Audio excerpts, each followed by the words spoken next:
Hey guys, it's Mary and welcome back to Study Journey. I'm back with another AMC Problem of the Week video. And this video is mainly about understanding the problem before being able to solve it. Without further ado, let's get on with the video.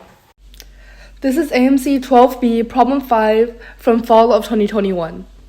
Call a fraction a over b not necessarily in simplest form special if a and b are positive integers whose sum is 15. How many distinct integers can be written as a sum of two not necessarily different special integers? Here are your answer choices. Looking at our keywords, we can see that it has to be a fraction first, and then it doesn't have to be in simplest form. And we're going to call it special if a and b are positive integers whose sum is 15. And it is asking how many distinct integers can be written as a sum of two, not necessarily different special fractions. So first, let's list out all the special fractions. Remember, the numerator and the denominator have to add up to 15. So the possibilities would be all of these numerators add up to 15. Now, the question is asking how many distinct integers can be written as a sum of two of these special fractions.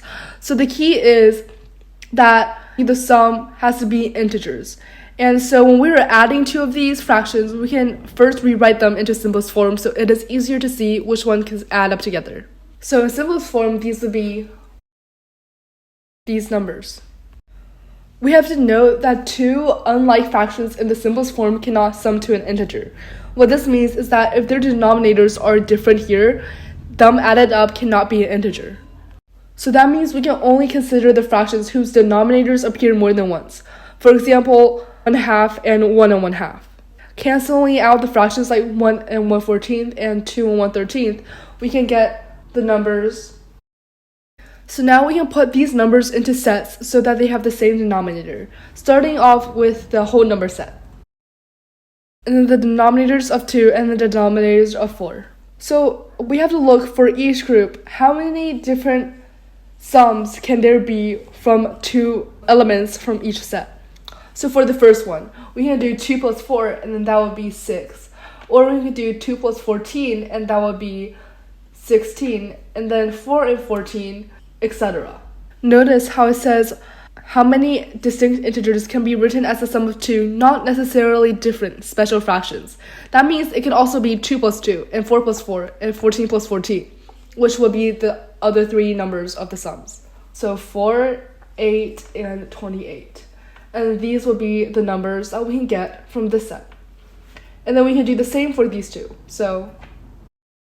And for the last set, it can only be 3 because 1/4 and 1/4 is 1/2, and that's not an integer. And then 2 and 3/4 plus 2 and 3/4 is also not an integer. So the only way this can be an integer is these two added together. So that would be the only possible answer.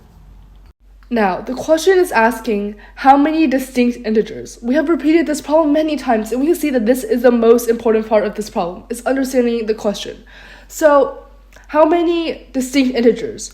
Well, we have 1, 2, 3, 7, 8, 13, and then here the 3 overlaps with this one. So moving on to the set, there's 6, 16, 18, 4, 8 overlaps with this 8, and 28. So counting these, we can see there's 1, 2, 3, 4, 5, 6, 7, 8, 9, 10, 11.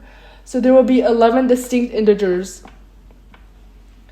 Taking a look at our answer choices, we can see that the answer will be C, 11.